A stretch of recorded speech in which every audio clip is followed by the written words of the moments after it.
Hi Leo! Kamusta? Welcome back to Pinay Angel Tarot. This is your July kapalaran para sa mga Leo. General love reading. Love and career actually. So, tingnan natin ang mga energies connected sa'yo. And kung ano man ang paparating. So, tingnan muna natin itong mga oracle messages. Kamusta kayo guys? Comment present mga Leo. So, unang card mo is respect. Respect your relationships. Mukhang maraming tao nakadeal mo ngayon. And something about respect. Yin yang. So, balance ka ngayon. Like the yin yang symbol, twin flames contain an aspect of each other's character within themselves. Possible din na na-attract mo yung soulmate mo. Very strong ka ngayon. And then, signs. Watch out for signs leading you to true love. May mga nakikita kang signs at malakas ang intuition mo ngayon. Na-attract mo yung love din ngayon. Diba? May pa-heart. Okay. Ang moon card mo naman, communication is key. New moon in Gemini. 111 on the clock. Ayan, may angel numbers tayo. So, ibig sabihin nito guys, kailangan mag-usap. Dahil sa pag-uusap, nagkakaroon ng progress yung isang relationship. Okay. So, tingnan natin ngayon sa tarot. Ano bang energies connected kay Leo?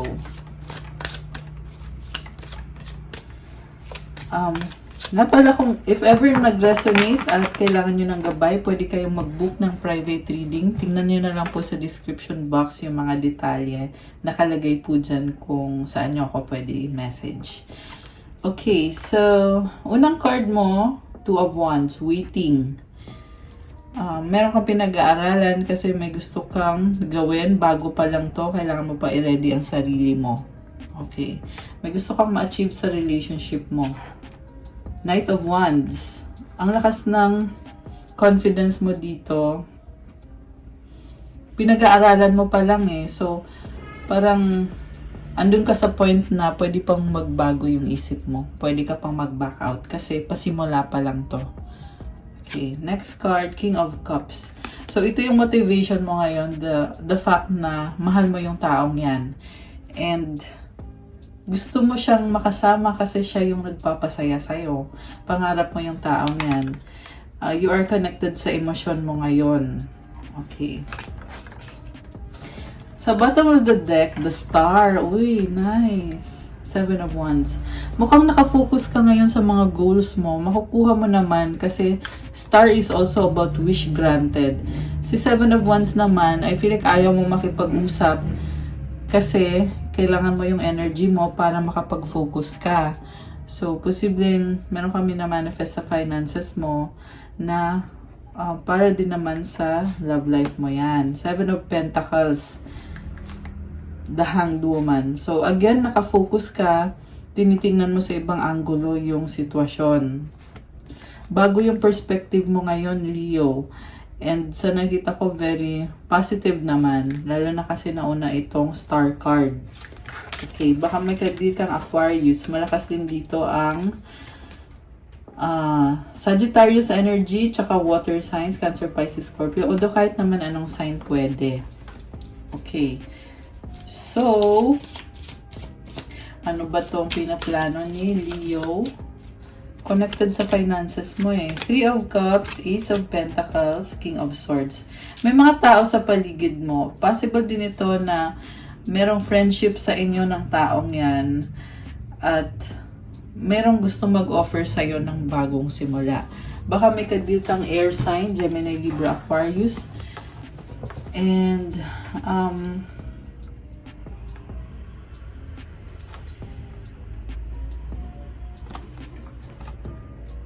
yung offer niya sa'yo, something na pang long term or pang matagalan.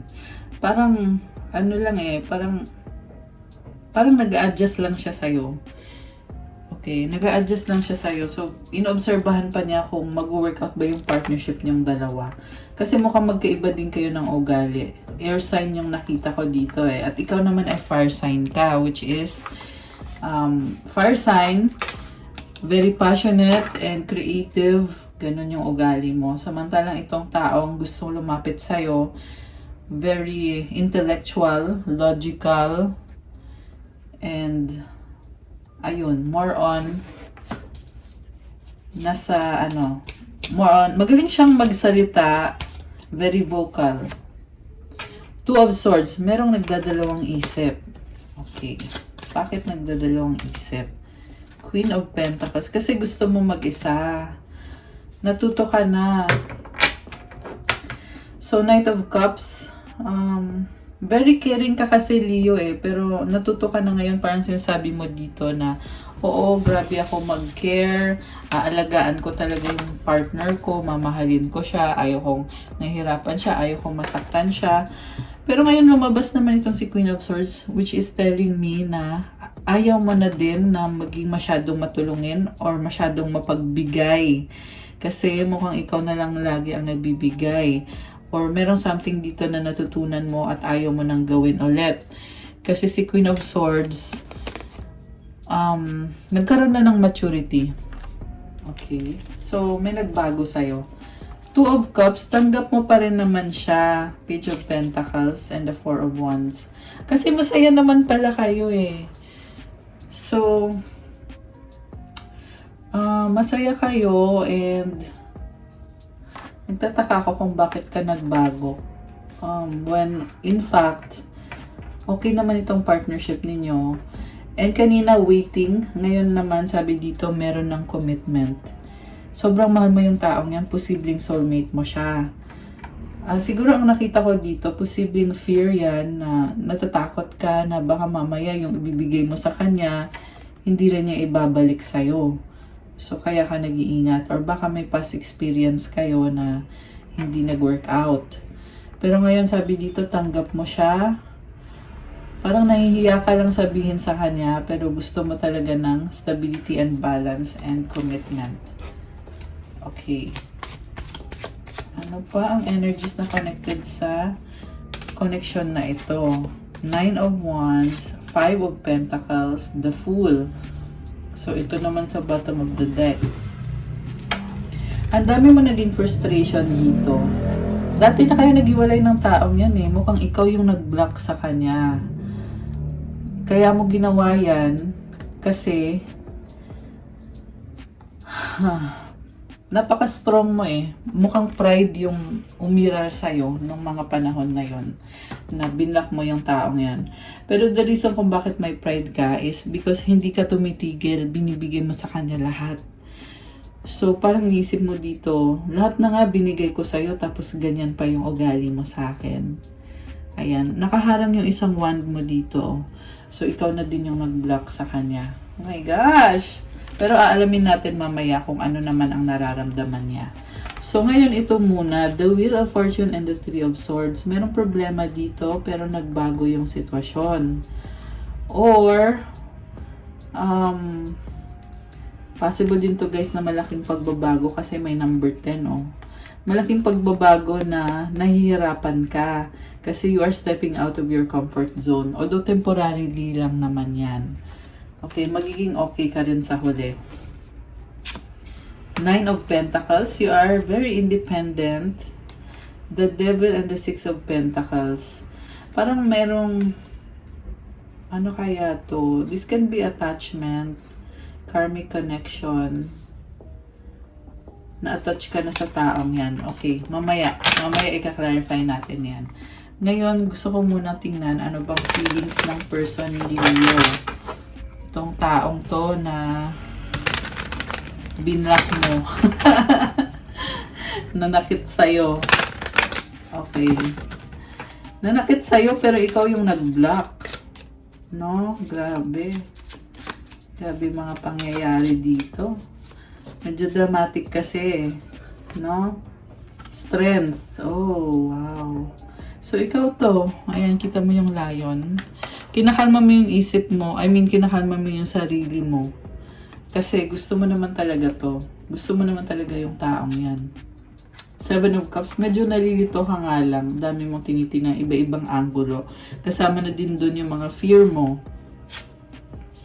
Ten of Pentacles. Alam mo, maswerte talaga siya sa'yo. Alagang-alaga mo siya. Kasi may partnership, meron ding legacy, si Leo. Yung nga lang nakikita mo kasi kung ano yung mali dito or kung ano yung problem, kaya nakakalito sa'yo. Pero sobra kang mapagmahal at maalaga. Kaya ko sinabing maswerte itong taong to sa'yo. Okay. So, kuha ko ulit ng card kasi ang tinatanong natin is yung person mo, pero ikaw yung lumabas, di ba? Okay. Anong feelings ng person ni Leo para kay Leo?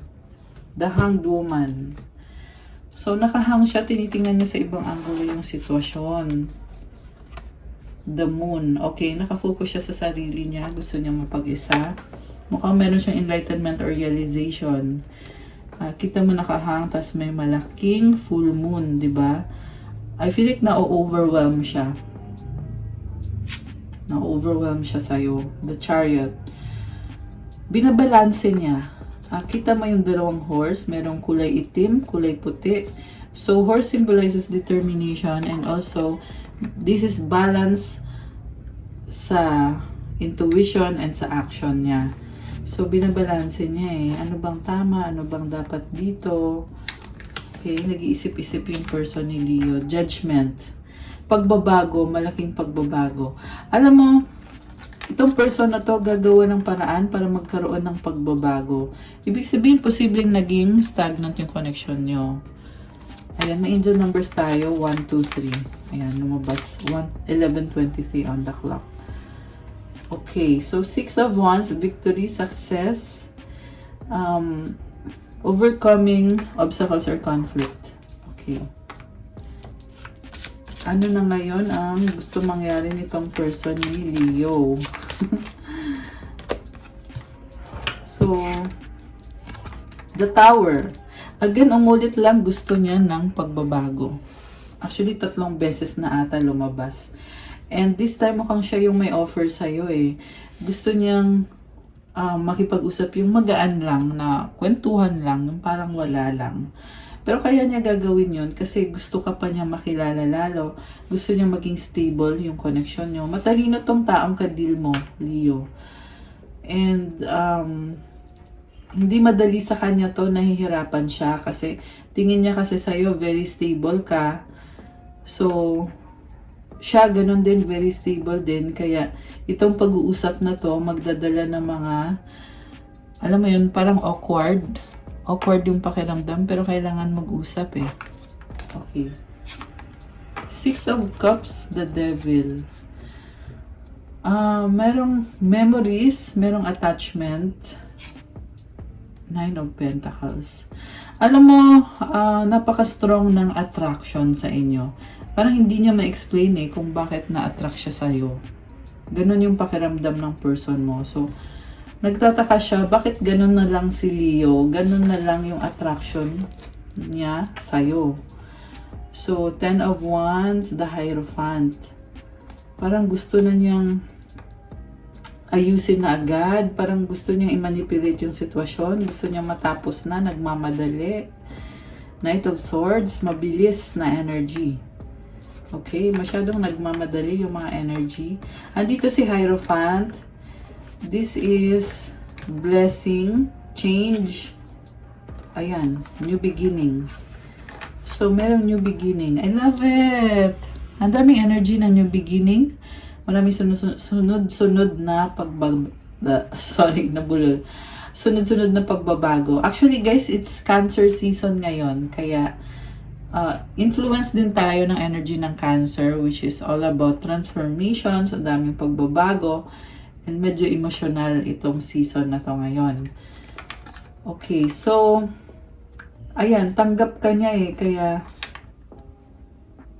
sabi dito, okay sa akin kung ano, kung ano ka man, Leo, tanggap kita at mahal kita, pero gusto ko ng pagbabago. Parang nagmamadali. Posible pareho kayong dalawa nagmamadali. 5 of Cups, Magician, merong missed opportunity. Oh my gosh. Merong nasayang na opportunity dito. Kasi gusto mo mag-isa ka. So, alam mo yung nangyari, instead na ayusin mo yung nangyari dito. Ayan, 444. Angel numbers 444. 1444 actually yung lumabas. And meron tayong number 4 din dito. Itong 4 of Swords. Okay, so, yun na nga, nagkaroon ng plans na hindi natuloy or hindi nag-work out, missed opportunity. At ito ka, deadma ka lang. Parang instead na ayusin mo yung problem, mas pinili mong talikuran na lang at mag-isa ka. Mukhang process mo yan para mag-heal. So, mukhang hindi mo kina-confront yung situation. Oh my gosh, the Hermit and the High Priestess. So, parehong cards na to, sinasabi dito na gusto mo mag-isa, focus ka sa sarili mo, inaayos mo yung sarili mo, hindi mo na sinasabi yung mga pinaplano mo. Baka meron kang Virgo sa chart mo or Pisces. Posible din na yung signs na yan ay ka-deal mo. Okay. So, Leo, merong nag-aaral na Leo. Mukhang meron kang pinag-aaralan. Ten of Cups. Mahal mo naman yung taong yan eh. Siya yung happiness mo. Pero may ugali ka lang talaga na masaya ka kapag ikaw ay mag-isa. Ayan. Base dito sa mga lumabas na cards. Yun yung process mo eh. So, ito in love ka. Pero hindi maalis sa isip mo yung naging problem. Pero alam mo, kahit merong problem, malakas pa rin ang confidence mo. Meron kang Empress card eh. Okay, in love din ba sa'yo, yung person mo? Five of Wands. Oh my gosh, conflict yung lumabas. Page of Cups, Three of Pentacles. Ikaw sobra kang in love sa kanya. Siya naman, parang gusto lang niya mag-try ulit sa'yo. And, meron siyang exciting na offer sa'yo. Partnership. Gusto ka niya, parang kung gaano kalalim yung pagmamahal mo sa kanya. Ang lumabas naman sa part niya dito is parang competition. So, parang na-challenge siya sa'yo eh. Kasi ikaw napaka-strong mo o the Empress yung card mo. Samantalang siya, siguro feeling niya sa sarili niya, hindi pa siya sapat or hindi siya enough sa'yo. Lalo na pag may time na hindi mo siya kinakausap o hindi mo siya pinapansin. Kasi ang iniisip niya is baka may iba ka na, baka may iba kang kausap, baka hindi siya mahalaga sa'yo. Ganun yung tingin niya sa sitwasyon. Ayan. Maraming tao dito sa paligid din ng person mo ngayon. Okay. Anong outcome dito para kay Leo at sa person niya? Anong outcome? The Lovers. Page of Swords, Eight of Cups, Temperance, and the Emperor. Oh my gosh, guys! So, baka nga twin flame mo yung kadil mo. Lumabas si Lovers at si Emperor dito. So, the outcome is a big decision na gagawin na mag-a-adjust kahit na parang ayaw mo nang umasa, ayaw mong iasa sa kanya yung feelings mo. Kasi ang iniisip mo kasi, Leo, may problema eh. Kaya ka umiiwas. Pero sa dulo nakita ko babalik ka at mag-a-adjust ka dahil nga mahal mo yung taong yan. Grabe ang lalim ng reading sa totoo lang.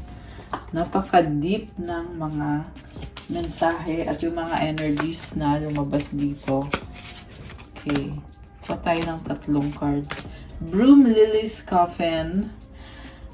Alam mo, merong kang inaayos, magkakaroon na naman ng pagbabago na nakakagulat.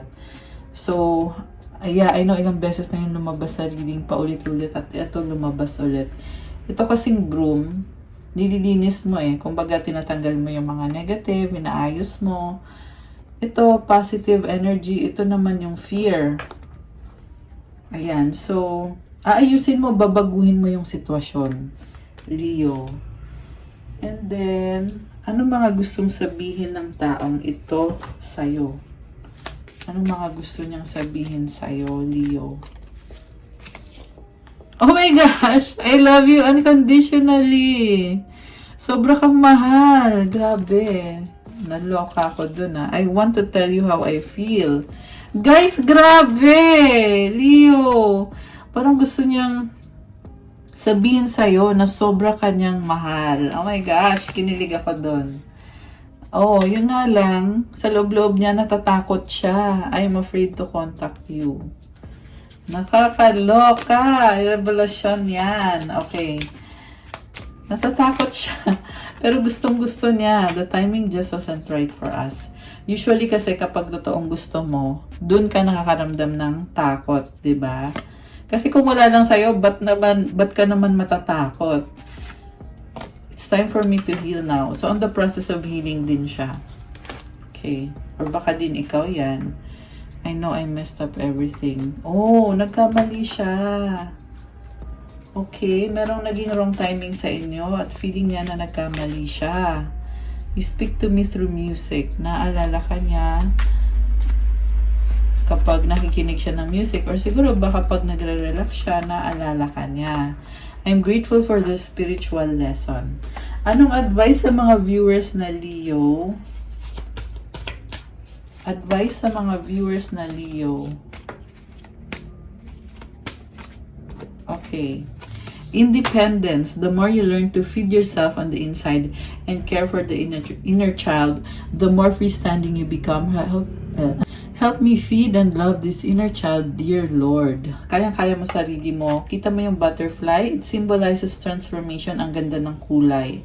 At may na-feel din akong abundance and prosperity sa'yo. Ang ganda ng mga flowers at mga halaman. So, alagaan at mahalin mo sarili mo kasi nagiging malaya ka kapag masaya ka, you are free, and nagagawa mo kung ano kailangan mong gawin para sa sarili mo. Ayan, I love it.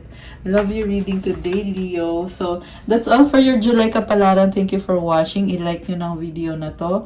Comment kung nag-resonate ba. Kung hindi nag-resonate, i-comment nyo na lang din. Okay lang yon. Subscribe, hit the notification bell.